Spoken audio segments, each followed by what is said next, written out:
آپ بھی بہت دیر سے بیٹھے ہیں تو میں آپ کا مزید امتحان نہیں لینا چاہتا، تو کوشش کروں گا کہ مختصر سے مختصر وقت میں اپنی بات ختم کر کے تو ہم اس جلسے کو اختتام پذیر کریں۔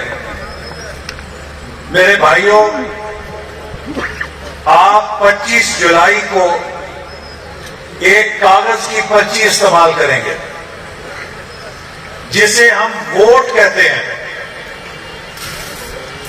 کوئی شخص اس پرچی کو کبھی برادری کے نام پہ دیتا ہے، کبھی کوئی اس پرچی کو دھڑے کے نام پہ دیتا ہے، کبھی کوئی اس پرچی کو دوستی کے نام پر دیتا ہے، کبھی کوئی اس پرچی کو کوئی لالچ پہ دے دیتا ہے۔ لیکن یہ کاغذ کی پرچی کیا ہے اور ہمارا دین ہمیں اس کے بارے میں کیا بتاتا ہے؟ میرے بھائیوں، وہ سمجھنے کے لیے آپ کو نبی کریم صلی اللہ علیہ وسلم کے نواسے حضرت امام حسین رضی اللہ عنہ کی قربانی سے سبق سیکھنا ہوگا۔ یزید حضرت امام حسین رضی اللہ عنہ سے بیعت لینا چاہتا تھا، اور بیعت اس زمانے کا ووٹ تھی۔ حضرت امام حسین رضی اللہ عنہ یزید کو اپنی بیعت کا حقدار نہیں سمجھتے تھے، وہ اسے اپنے ووٹ کے لیے اہل نہیں سمجھتے تھے۔ تو میرے بھائیوں، نواسہ رسول صلی اللہ علیہ وسلم نے قیامت تک امت مسلمہ کے لیے سبق چھوڑا، اپنی گردن کٹا کے اپنے 6 مہینے کے بچے کی قربانی دے کر، اپنے خاندان کی خواتین کی قربانی دے کر، کہ اے نبی کی امت کے لوگوں، یہ ووٹ اتنی قیمتی چیز ہے کہ اگر اپنی گردن اور اپنا خاندان بھی کٹانا پڑے تو کٹا لو، اس کی حفاظت کرو، کسی نااہل کو کبھی ووٹ نہ دینا۔ تو مجھے بتاؤ، اس مثال کے بعد کیا کوئی گنجائش بچتی ہے کہ ہم ووٹ کو حق اور سچ کے ترازو پہ تولے بغیر کسی کی جھولی میں ڈال دیں؟ ہم کربلا کے شہیدوں کو کیا جواب دیں گے کہ نواسہ رسول صلی اللہ علیہ وسلم تو اس کی حرمت کے لیے اپنی خاندان کی قربانی پیش کر دیں، اور ہم بغیر سوچے سمجھے اس کو کسی کی صندوقچی میں پہن دیں؟ تو میرے بھائیوں، یہ ووٹ آپ کی امانت بھی ہے اور آپ کی طاقت بھی ہے۔ یہ ووٹ وہ ہتھیار ہے جو غریب آدمی کو امیر کے مقابلے میں کھڑا کر دیتا ہے۔ اس ملک کے وزیر اعظم کا بھی ایک ووٹ ہے، اور اس ملک کے نائب ریاست کا بھی ایک ووٹ ہے۔ جو 10 کنال کے محل میں رہتا ہے اس کا بھی ایک ووٹ ہے، اور جو کسی جھگی میں رہتا ہے اس کا بھی ایک ووٹ ہے۔ جس کے پاس PhD کی ڈگری ہے اس کا بھی ایک ووٹ ہے، اور جو کورا ان پڑھ ہے اس کا بھی ایک ووٹ ہے۔ اس ووٹ کا مطلب یہ ہے کہ جو غریب ہیں، جو مظلوم ہیں، جو محروم ہیں، ان کو امیروں کے ظلم سے نجات دلانے کے لیے ووٹ کی طاقت دی جائے، تاکہ وہ ہمیشہ حق اور سچ کے اوپر اپنے